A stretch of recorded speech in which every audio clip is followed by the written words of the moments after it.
Good morning, everyone. Thank you all for finding time and visiting today's educational panel. My name is Youmi. I'm an assistant professor in the School of Data Science at the University of Virginia. Today, we will have an informal conversation about how to combine the data science and education, how to use them in practice. We have three panelists, including me. We first introduce our panelists and discuss some interesting questions together. At the end, we will have a Q&A session. So let me introduce myself again. My name is Youmi. I'm an assistant professor in the School of Data Science at the University of Virginia.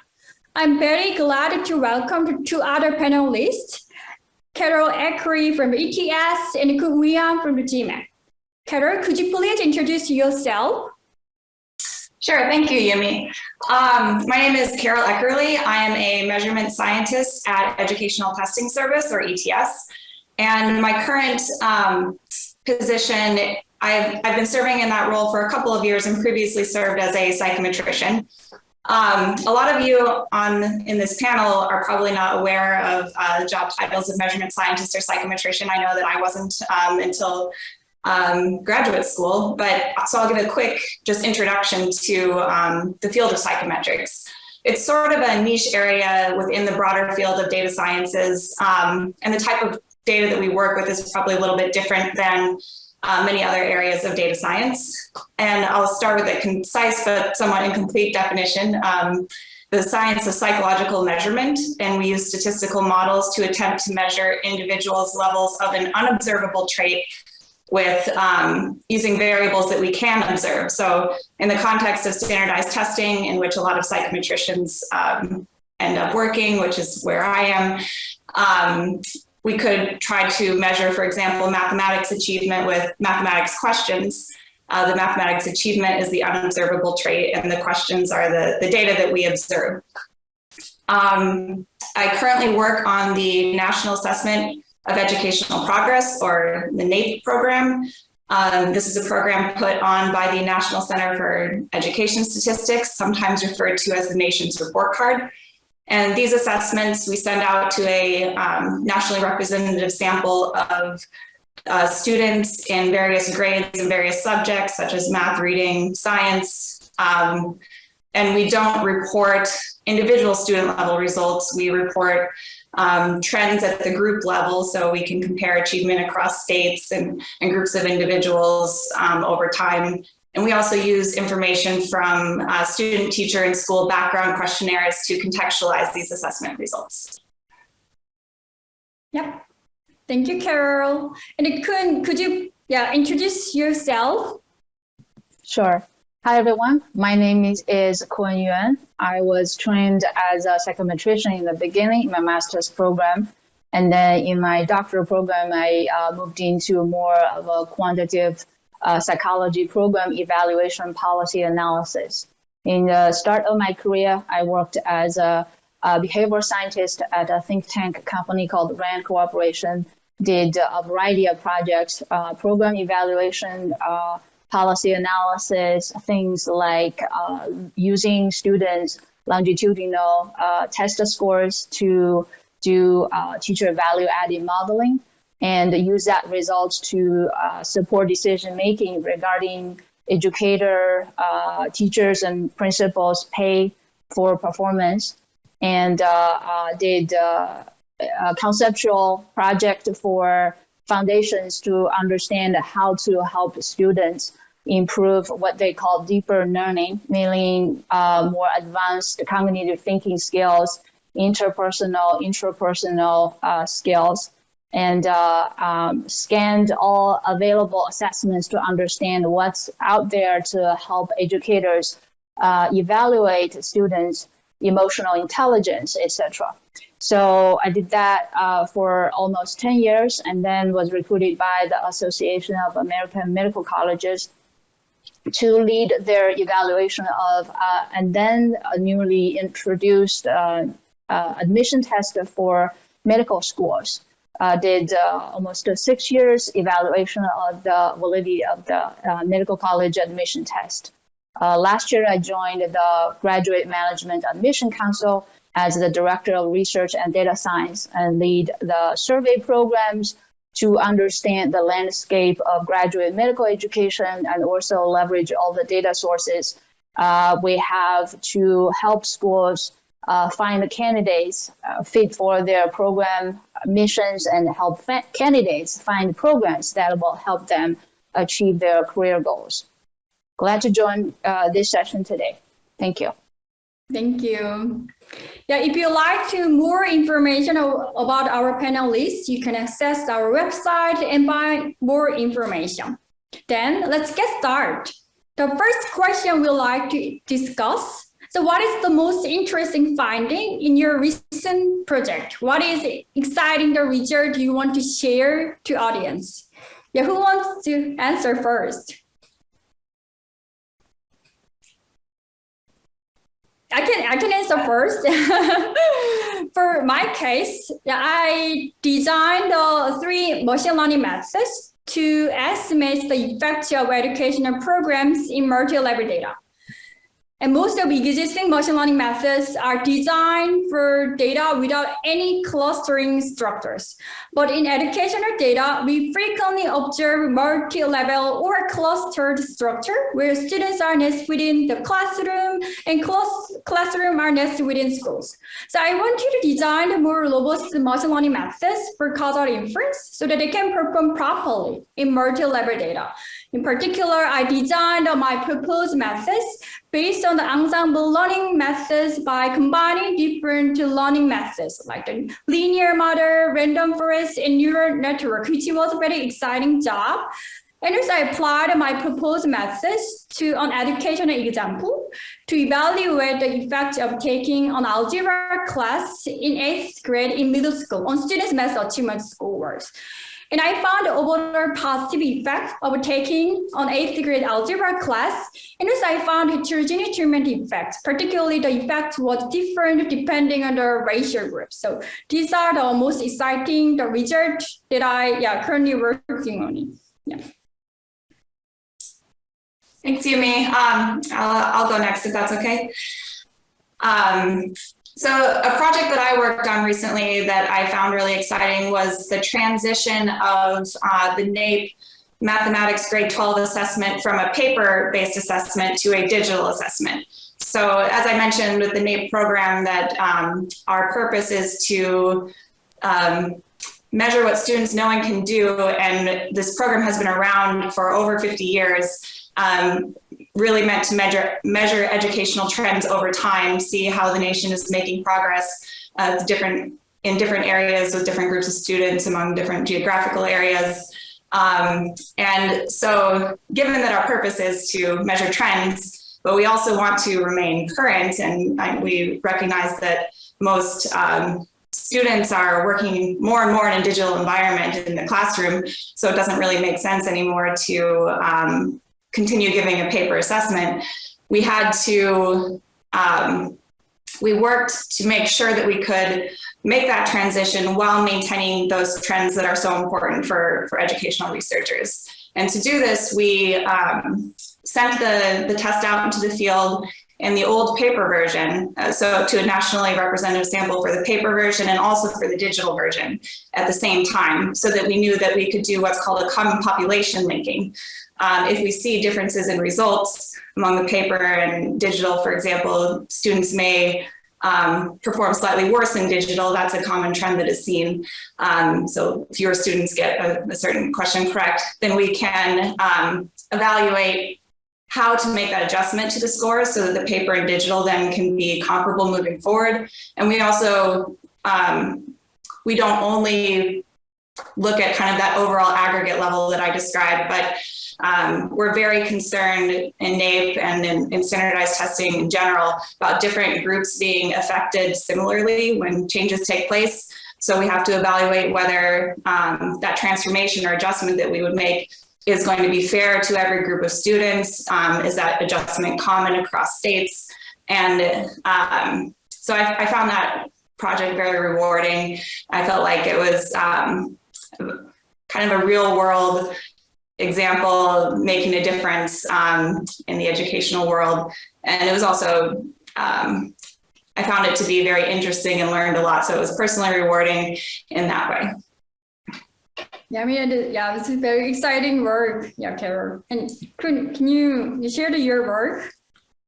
Yeah, Carol, certainly NAEP as the national report card is very important to ensure the digital version and the paper version that has equal properties for the reporting. So for me, as I joined the GMAC last year, the most interesting finding so far is when we surveyed those people who are interested in pursuing MBA or business master programs, we found that there's a difference between men and women in terms of why they're motivated to pursue graduate management education. And just to tap on a few specific questions we asked, men are significantly more likely to report they pursue business education to become either a CEO or at a really senior management level, while women are more likely to report they pursue management education for international opportunity to travel or work in a country outside of their own country. So I've been puzzled by these results and wondering what that mean exactly. Certainly, there are so many factors contribute to these gender differences in terms of their interest and motivation to go different directions of their career growth. But collectively, what are the things we can do to encourage more girls go into higher management position and then other areas like STEM areas? I think that still remains a very big question for the entire field to tackle. Yeah. I mean, thank you for sharing all the great work. Of course, we wanted to have more time to talk about the individual research topic, but however, probably audience know more about our position. So I wanted to move on to the next questions. How did you find it interesting about your current position? And I can answer first. And Carol or Kun, do you want to answer? This question? Oh, do you can go ahead first? Yeah. Okay. Yeah.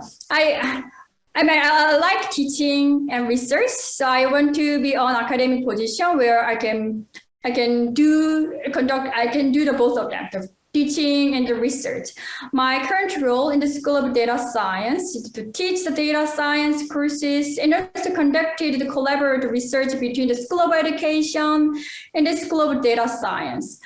I've been teaching here in the School of Data Science, so communicating the data, the class about data visualization, and also programming for the data science, teaching the Python and SQL and R. And this position also allows me to do collaborative research between the School of Data Science and School of Education. So that is why I find it interesting about my current position. And I really like to interact with the college students who are very energetic and enthusiastic. So that's why I chose this academic position. Mm-hmm. I'm happy to go next. So I remember a graduate course where the teacher asked us to choose between two metaphors in terms of career growth, whether you think your career development would be like you go down through follow a river, or you think your career growth would be like you sail freely in the sea. And most classmates eventually choose they think their growth will be like following down a river instead of sail freely in a sea, because the real world out there, it just depends on so many factors for you to land where you are. So for me in particular, I described brief how I came to the current position. I think I've tried many different opportunities to figure out what I enjoy the most. And I tried interpreting for training classes. I've tried a research position like a Carol's position. I've tried in a more in an environment that focused on mission tests, to focus on one test instead of multiple tests. And now I'm moving into more of a marketing environment, thinking about how to make sure our products and services match the needs of our customers and how to turn our data assets into some services that satisfy customers' needs. So I see this kind of changing, always changing, depending on the environment needs. So I don't have any really specific suggestion for webinar attendance, but just the overall, you navigate through the environment and see how your interests change over time, see the needs around you change over time, and also figure out, a good match between them. That's my overall experience. That's a great answer, Kun, and I'm really glad that you brought up that your career choice is really a function of a lot of things, some of which you can control, some of which you can't control. And it's not only what you want to do, but what opportunities happen to be available at what particular time, if there are any constraints in location or things like that.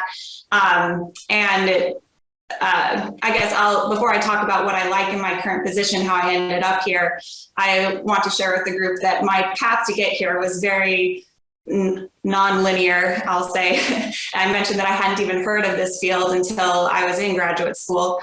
I did major in math and statistics in undergrad, but I didn't really have any sort of direction where I wanted to go with that, except for that I had developed an enjoyment for it kind of later in life through some good teachers and who kind of focused more on conceptual understanding rather than memorization of formulas without really knowing where they come from. And so my first thought was that I wanted to be a high school mathematics teacher. And I started a graduate program towards that end. And as part of that program, I learned about educational measurement, and I thought I'm very interested in this, but I didn't really pursue it at that time. I thought for a long time that I might want to be a college running coach, which is a completely different career path from what I'm on now. And I pursued that direction for a while doing other jobs. I ended up getting a master's degree in economics. Kind of along that way, I worked for a nonprofit online university as a mathematics education mentor. And during that time, I really kind of thought more seriously about what I wanted to do for the rest of my life, and decided that to take a chance, really, I didn't really know what I was getting into, to go to a graduate program at University of Wisconsin-Madison, which Youmi also went to that program. That's how I met Youmi. And through that program, my career path became a little bit more defined towards this specific area, and I did like that. And my first job was working for an IT certification program, more in, it was a heavier role in consulting with lots of different clients in the IT certification world. And I did find that the mix of time spent in meetings and talking to clients was a little bit too much for what I would prefer. And that led me to search for a new job and to ETS, where I am now. And I found that the mix of the amount of time that I'm able to work on my own research versus collaborating with other people or talking with clients or presenting, it really fits my personality, I think. And it does take a while to figure out what you do like in a job and what you can see yourself continuing to do for a long time versus do for a short time, to get what you can while you're there, but then move on to something else. So the things that I like about my job are not just the work, but the lifestyle, I would say. And I also really like my coworkers and the flexibility of the group that I'm in. So it's not, I'll just say it's not just about the work you're doing. I do think it's important to enjoy the work, but other things about your job can make you really enjoy it that much more. And learning from other people who you're around, I think, is very important. Being in a position where you don't feel like you're the one just doing your work solo all the time, but you really have a chance to grow with those around you. Yeah. Thank you. I mean, Karen, can I have some question? I mean, have you ever considered the job in academics? And you two are ended up in the position in the testing company, which are great. But I just wonder whether you also consider some academic position or not when you decided to your career. Mm-hmm. Yeah, when I graduated, I also got 2 offers from 2 universities to like serve as assistant professor. Just between academic research and industry job, maybe my personality, I want to explore how to apply my knowledge to solve problems there. Academic research, if it's more theoretical, I won't be able to see its impact, or it takes really long time for me to see that. And that's just my personal preference. But if later on, but the other part is I do enjoy teaching, interaction with students. So I took on a part-time job to teach some online courses. After a while, it's just too much for me to handle between one full-time, one part-time. So I stopped at that one. But I think, especially at the early stage of your career, it's good to try and figure out what fits you the best. I couldn't agree more what Carol mentioned. Really, who are you going to work with? To me, that's if not the most, one of the most important things you need to consider when you take a job offer. To me, that's especially in the first 5 to 10 years, that's going to have a big impact on your future career development. So certainly, the larger environment. I mean, the organization. It's the environment, the setup, the kind of resources you have is another big group of factors you need to consider. Thanks, Kun. Yeah, and I'll say I did consider academia as well, but when I first started graduate school, I didn't consider it really because I didn't see myself as the type of person who could be successful in academia. Like I mentioned that I didn't really know what I was getting into. I didn't have really any role models who had followed a similar path that I could talk to. And I would say I had some sort of imposter syndrome where I viewed everybody else as somehow just a lot better than me. So while I thought that I could finish my program, I didn't really view myself as being successful enough to be an academic. I would say that changed over the course of my time in graduate school, where just going through the process and having so many great people around you to learn from, and also opportunities. One of those opportunities that I think helped me a lot was teaching courses at the University of Wisconsin.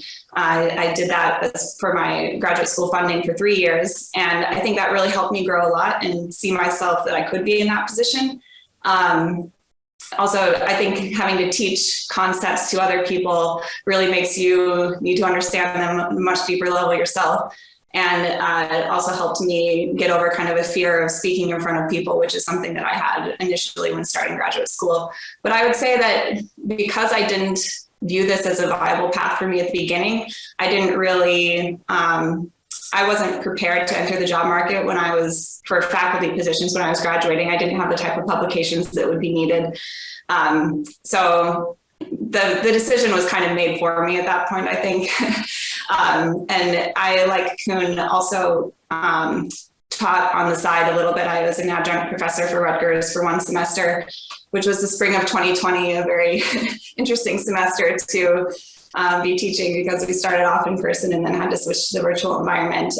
But I as well found it to be very hectic to try to balance both. I'm glad that I did it for a brief period of time, but currently I'm not planning to do it in the near future, but I would consider doing it again. Yeah. I mean, thank you. Go ahead. Yeah, I just want to comment on one thing that Carol mentioned is the opportunity to teach actually has a long-lasting impact on me. I mean, especially as I move into management position, the ability to communicate, especially in front of senior management level, and be able to communicate clear, precise, like you have written out the script and practiced to speak eloquently throughout the process and be able to discuss complicated questions on the spot. Those kind of skills are at certain stage of your career development level, it's more important than knowing the technicals. be able to successful in those positions. So I think those opportunities while in graduate school, grab them if you have, and take the chance to excel in those aspects that will pay back in the long term.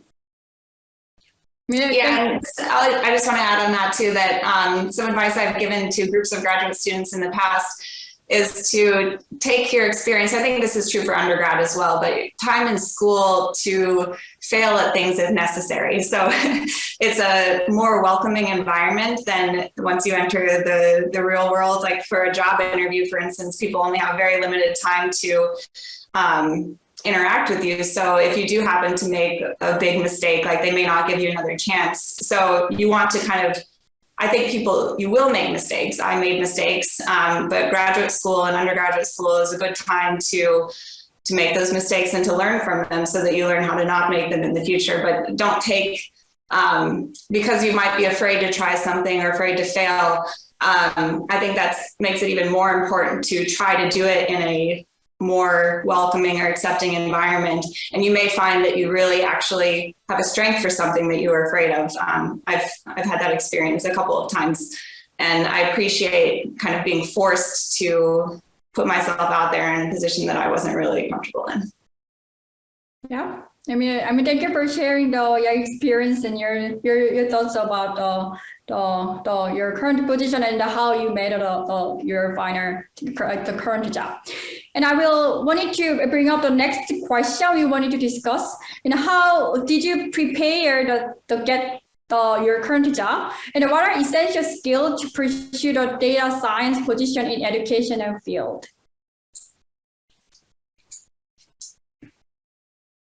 I'm happy to take that first. So my process, into the different positions I've worked in, the hiring recruiting process varied substantially. At the associate level, at the director level, the recruiting process and who actually take the first step to reach out, whether you start applying or the company reach out to you, they all vary. And to me, really, there's no specific thing that specific skill that will make it different as if applying to this position differ from the others. To me, the high level view is really start from the basics. Make sure you read the job description, because I've been in both sides of the hiring process. As of now, I'm hiring people on my team. And I found many applicants, they don't read the job application to start with. They send stuff that's totally off what you're looking for. How could you expect a hiring manager to take your application seriously if that's the case? So start from reading job application and really highlight your experience, projects you've done, paper you've written, presentations you've given that match to what they're asking for. And then network with people who might know this position, this company well enough to give you some information. See if you have friend can provide a referral. That always help. In terms of data science position, I think there has been some perception that once you have you know how to write Python, R, SQL, or AWS skills, you will be able to excel in data science positions. But I would say my experience is it go beyond that. To me, data science is a tool to solve problems. And if your charge is to solve the problem, then there's more ask to first identify the problem. In order to identify the problem, you need to know the context. What's the context? What's the history? What's the trend changing over time? Who are the stakeholders? What's the whole process? And how is the data collected? And where are they saved? How are they saved? How can you make sure the data is in the right format to answer your question? That gets to really down to the technical level. But beyond the technical level, there are more things at conceptual level even political, economic, cultural aspect things you need to know in order to identify the problem and figure out how to solve the problem. So if you ask me what are the essential skills, it go beyond what we usually talk about as the coding, statistic, programming skill to excel in data science positions. Thanks, Kun. And I agree that it goes beyond particular skills or knowing how to use a particular program or something like that, especially if you're fluent in one area. If you need to move to another, like use a different program, then you'll be able to pick it up because you do know the basics and you know how to think about problems. It's not about knowing the particular syntax. And I want to say that kind of even go a little bit more broad from what Kun was saying, that to prepare for a job, I don't think it's something that you can like specifically do kind of at the last minute. Like you say, I want this job, so I need to know this. It's really about what you do every day and developing like a true curiosity for what you're doing. Take advantage of the opportunities that are for you before you're even thinking about the job. You have to be passionate about what you're doing and not just doing it as like kind of a means to an end. I think that comes across to people when you're being hired. So I think about this kind of like an analogy to a race, because I'm a runner, and a lot of my experiences in running, I think, translate to how I work with the rest of my career. If you want to do well in a race, it's not about trying really hard on that day. It's about the preparation that you've done for years up to that point. And so you don't need to overthink that day. Certainly there's mistakes that you can make in your race, but in general, you're not going to do well if you haven't been putting in that preparation. So in my experience, it's better not to think about too much the goal of getting a job or preparing for getting a job. It's preparing to be the best data scientist you can be, or best whatever it is that you want to be. And really just finding that passion and living it every day. I agree. One thing I would like to add onto that, based on my recent hiring experiences, other than those hard skills, even knowledge about the field, emotional intelligence does play a big role in the hiring process. Like, I've been interviewing candidates for the position I'm trying to fill. There are candidates who may not look to be strong technical wise, but they have very positive mindset, understanding the whole patients. It takes time. And even though they don't get the position, but they kind of demonstrated a very high level of emotional intelligence that make me feel like, okay, I will keep a good record of your contact information. If there's an opportunity, a position open up later, I'll reach out to you. So I think those things also pays in some ways that you don't observe, you don't able to see easily, but keep a positive mindset, knowing that even though you may be declined for this position, but maybe it's just a match. It doesn't mean you don't have the skills, knowledge that qualified for similar positions, and just keep going, keep searching, keep open to those new opportunities, and that will help bring you the ones that really you dreamed for in the future. Yeah, I mean, I agree with the two folks' opinions. You really have to passionate about the position and what you like.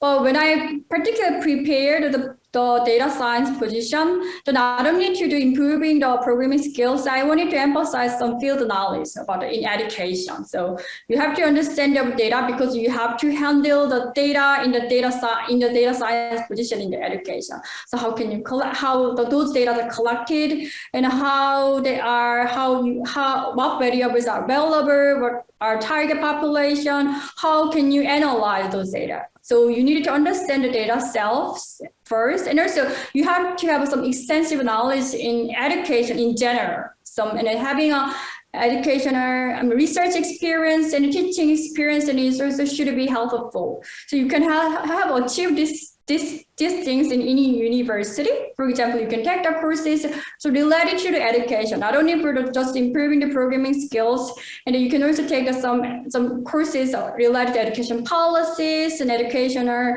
some methods issues as well. And also you can be an undergraduate research assistant so that you can know more about education research, or also take a part-time job to understand better you like those jobs or not. So it will broaden your understanding about education. And as further my preparation for these programs, what I did like that in my PhD program, I was able to teach the graduate level linear regression courses. And then I do realize I really like the teaching. So I taught the graduate level linear regression courses for the 3 semesters in my PhD program when I was a PhD student. And this teaching experience was truly helpful for me to prepare my job to my current position at UVA. So if you have any opportunity, always take that opportunity, have some major try and error in your the first stage, and it definitely help you to understand whether you like and whether you're kind of qualified to pursue the job or not. Yeah.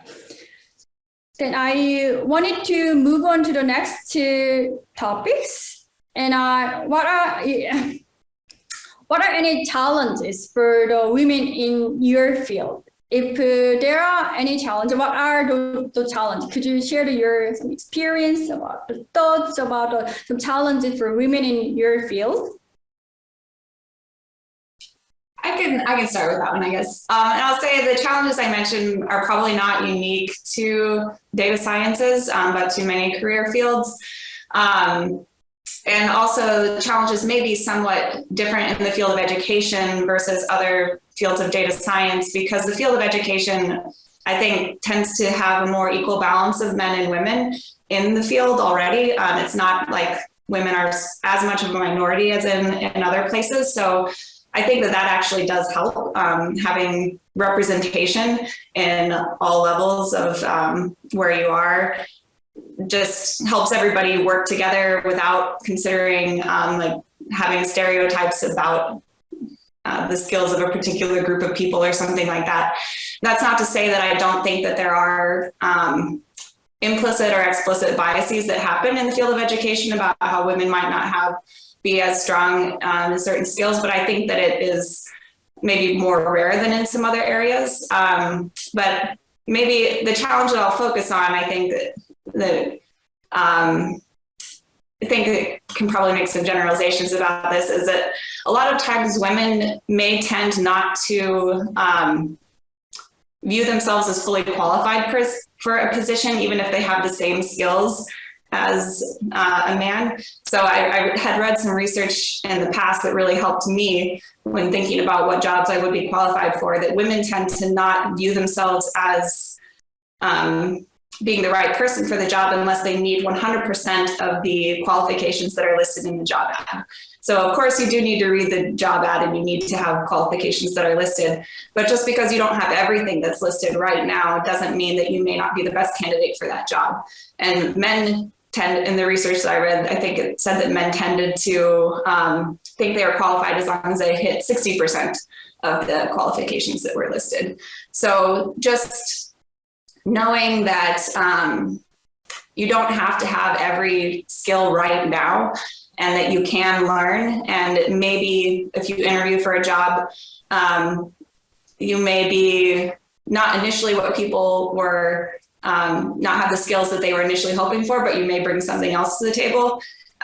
Reading about this actually led me to apply for a job that right out of graduate school that required 10 years experience.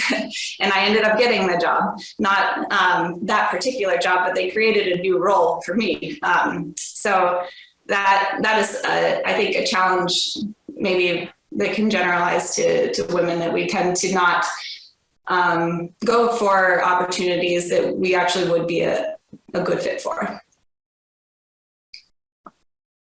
Yeah, I agree with what Carol said. My experience is also in one management position I've held. And originally I saw that job post. I was like, oh, I probably won't be qualified as they require like 10 years of experience with this and that. And then turns out after a while, they reach out to me to say, hey, could you come to lead this team? So I think the top challenge is women tend to underestimate their capability to do a job well, especially in fields probably requires stats, numbers, programming. Probably they tend to underestimate them even further based on my previous teaching experience. Women students in the class usually feel like they can't do well in stats, but it turns out they do pretty well. So I think that, give the opportunity to try. And I really, even if you really are not well prepared in certain area, know that you can grow. We all have the potential to grow, have a growth mindset, and there are plenty of free resources out there as long as you have access to the internet. Go on YouTube, go on to Coursera. Those places have such kind of materials you can use. Prepare until a level you feel like you feel comfortable to try. Send out a few applications. And there are such kind of data science camps that you can take some courses as well to learn from those professionals. Yes, I mean, I am truly agree that, I don't think any particular challenges for the women in the data science, of course, in education. In my PhD program in education, we do have more female students than male students. But when I joined the School of Data Science as a faculty member, I realized that there are much more male faculty members than female faculty members. But since School of Data Science is growing, we are aware of this issue and consider this point when we hire new faculty members. Also, my undergrad courses at the University of Virginia, proportion of females and male are almost half and half. And I don't see any disproportionate participation with respect to the gender. So I will move on to our next one. So then, what are the good strategies for women who want to be successful in the field of data science? Do you have any thoughts, some ideas? I'll mention the growth mindset that Kun mentioned in her last response. That's something that I learned about in graduate school. There's been a lot of research done by Carol Dweck at Stanford on what's called a growth mindset versus a fixed mindset, and how starting in middle school, girls start to view themselves as maybe not being as good at science and math topics, at least in the United States. This is something that occurs. And a lot of this can be traced back to whether they have a fixed mindset or a growth mindset. So a fixed mindset is basically you either have an ability or you don't, whereas a growth mindset is you may not have it right now, but you can prepare and you can get better at something. Boys tend to have more of a growth mindset than girls starting in that middle school age group for whatever reason. And they've shown that intervention with teaching girls about a growth mindset can help them in their academic performances and the challenges that they decide to take on. And that's something that when I heard about that, I definitely related to it. I kind of always thought of like people are either good at math or they're not good at math. And I think I implicitly felt that men were better at math than women, even though I never would have been able to kind of like, I don't know, put the finger on why or how I had this belief in the back of my head. So I think that growth mindset it was really helpful for me. Once I learned about it, I identified with I need to be better at this. And I found that to be very helpful in my career progression. Yeah, I agree about the growth mindset. In addition to that, I would also suggest that really not specific to data science. It applies to everything. Is grit. I'm sure you all have heard Dr. Angela Duckworth's research on grit. Really, if you say apply to a position, they didn't hire you, just don't be discouraged by that. That's eventually, if you had opportunity to stand in the other side of the hire process, you will know. The hiring manager receive applications from many qualified applicants, and they have to figure out the best fit. So if one opportunity doesn't pan out, search for the next one. Maybe when you start applying, you start with 10 possible options to try that. And fail, that's fine, keep going. I think that just is true throughout all aspects of life, not just about career development. Yeah. The career is truly essential. The factor you want. You to be successful in your career. I truly agree with that. To be resilient. No one can be successful all the time. Everyone faces difficulties and stress in life. There's no doubt that all students in college face various and unexpected academic challenges and failure in their programs. To overcome the difficult time, you needed to be resilient, and also you needed a support group, say from the families or friends or faculty members in a university. If you have a families or friends who can listen to your concerns, who can be next to you when you feel bad, you can continue to work on your way and just try to make a few close friends who can understand you and support you in your life. So thankfully, I have a few friends who work in the same field and continue and pursue the same career goal. Yeah, we are always telling each other to share our concern. This is a good strategy for me and also general people who want to successful in their career. Yeah, we will take some few questions from the audiences. Now we move on to the Q&A session. So we got some questions. The first, what data science techniques are you all using the most in your current positions? Who want to answer this question? So what data science techniques are you using most in your current position? For my case, I'm using in terms of programming, I'm using R and Python in my studies and teaching.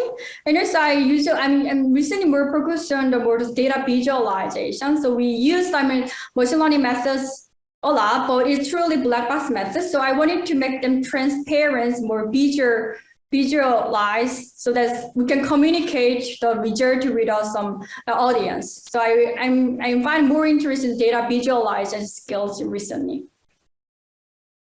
Yeah, there are plenty of resources online about what are the top programming languages or tools are used out by the industry. I think you also need to take a closer look at the job description to see what they are looking for. Every company, every organization has their own practices. So maybe this team, most of the team members use R. Maybe that team, they need to use Python, not just to analyze data, but need to think about, like, let's say, program development, etc. And certainly SQL skills seems, widely needed all the places. And then organizations will vary in terms of the readiness, how structured their data are. Some already have a pretty robust data system developed over time. And once you start, you can have a pretty good record of, say, data dictionaries to use to figure out how to best use their data tables. And others may need you to roll up your sleeves and look into what's available, what has been done, and build your own version. And even also had a chance to talk with really high-tech companies, and they say, okay, we have lots of data, but they're not structured one. We need you to help us figure out. So I think knowing one or two really top, most commonly used tools there, and also be ready to use what you know to figure out the problem solution will serve you for a long distance. Yeah, I agree with what Kun said as well. It's hard to know, to prepare yourself for every single tool that you could potentially use. It's more about the tools that you do work with, learn to use them very well, to solve complex problems, and then you'll be able to transfer those skills to different environments if needed, because every company is going to have different ways in which they work with data, and you can't necessarily just start from scratch and say, this is what I'm most familiar with, this is what I know, so I'm going to use this. And I would say in the field of education and psychometrics, R is used more often than a lot of other programs, or most psychometricians are more familiar with R than they are with other programming languages. But focus less on the individual tools, I think, especially early on. And then once you get into your career, you'll develop deeper skills in the areas that matter. Yep. And another thing is the circle back to the growth mindset mentioned earlier is once you start in a position, there will be more to learn, more tools to learn. So be prepared. Don't think that one tool will serve all the purposes. As you know, the market for, say, project management tools, they change, they evolve over time, and you will need to learn what's out there and select the ones that serve your organization's purpose and really meet with your budget the best. So, open-minded, be prepared, and also open-minded in the long term. Yes, thank you for your, your thoughts about current and the most used data science techniques and other preparations. And we got some interesting question. It's not actually the question, it's about some suggestion to share with attendees.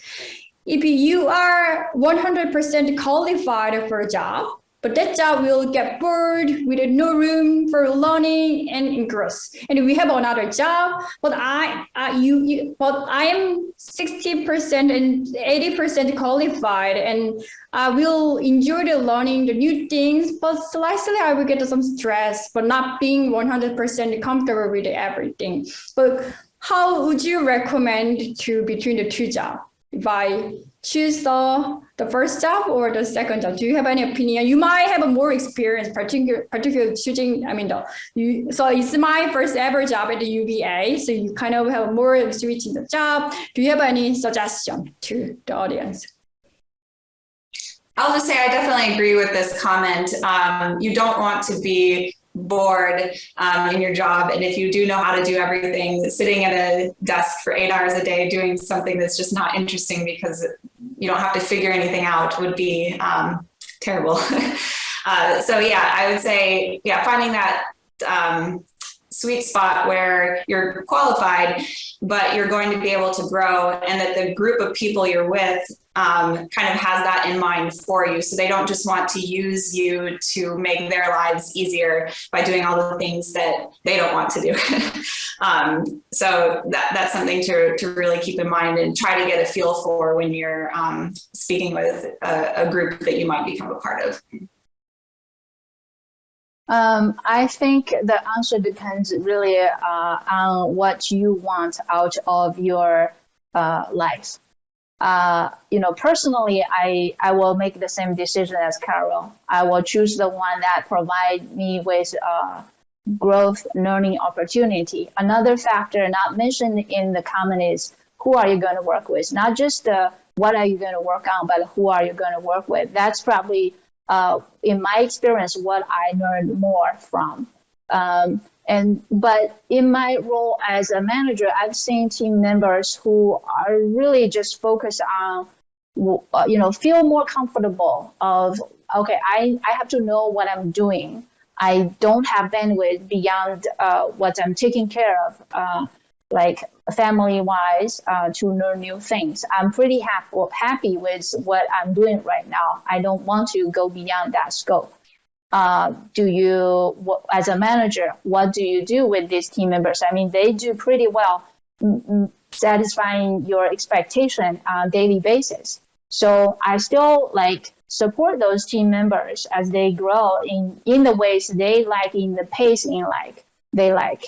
But bottom line is it really depends on what the individual person want to get out of their career, their life. Yes, and I also choose the second job. So because particularly this position in the assistant professor in the data science, and not many all my friends choosing ended up in the data science. They are just being in the education. So, but however, by joining the School of Data Science, I learned a lot about how to mingle with the different peoples in the different fields, and then what methods, what techniques are used in different fields. So I truly learned a lot of things compared to the when I just being in education. But I truly liked this job. So you might have some compared some advantage and disadvantage between the two jobs, and then make your best choice. And I move on to our next question. So how would you suggest someone get started networking, especially in the data science and educational space?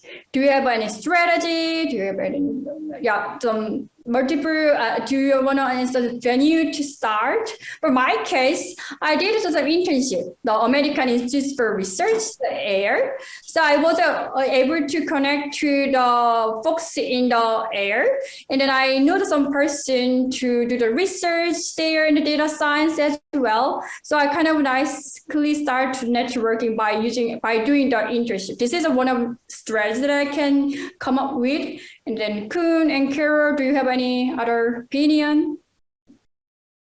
Yeah, I also had experience with an internship that I found helpful for networking. And I would say in the field of education, a lot of the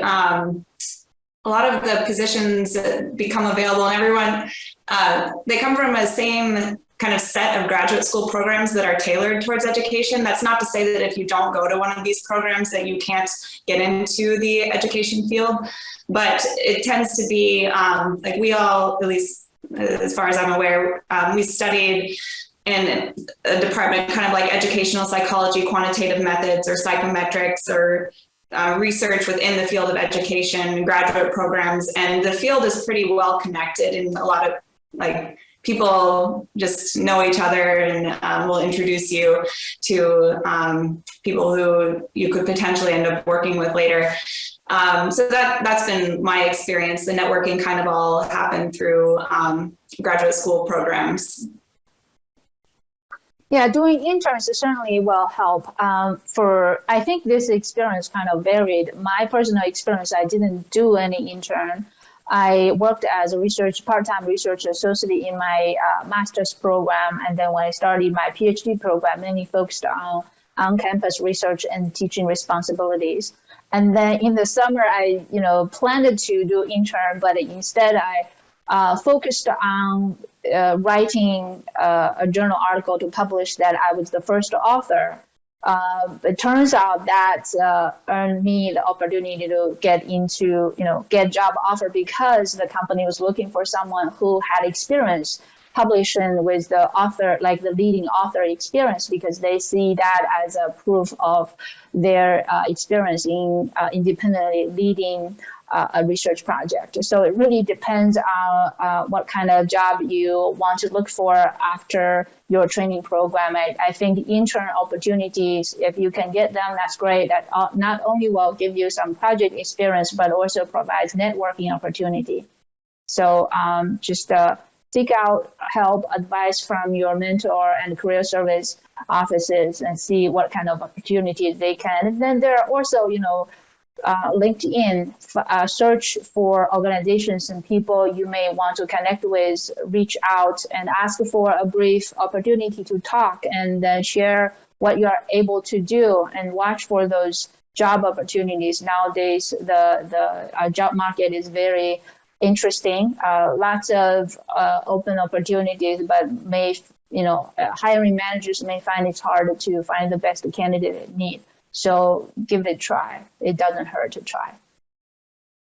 Yes, thank you. We have a last question, but I will briefly answer to question. How much would you all say you're researching individually versus collaborating with others? My research, 100% collaborations. So of course I've developed individual research, but most of the right work requires a collaboration with amazing folks in the School of Education and School of Data Science and School of Statistics and many other fields. So time is up. So great. Thank you for your participation. Thank you all. We appreciate your being with us today. Thank you for joining us. And also, I want to thank you to our other panelists, Carol and Kun. And please join a brief video before our next section. And thank you for your time.